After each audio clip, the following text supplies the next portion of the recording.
নমস্কার সবাইকে, এটা আমার মায়ের চ্যানেল। মা আজকে নিরামিষ ডুমুরের তরকারি করে দেখিয়েছে। প্রথমেই কড়ায় তেল গরম করে জিরে ফোড়ন করে নিয়ে আলুগুলোকে ভালো করে লাল লাল করে ভেজে নেবে।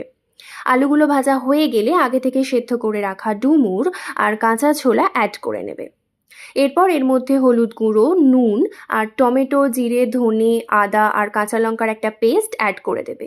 তারপর ভালো করে সব কিছু একসাথে মিশিয়ে নিয়ে ঢাকা চাপা দিয়ে কিছুক্ষণ সেদ্ধ হতে দেবে।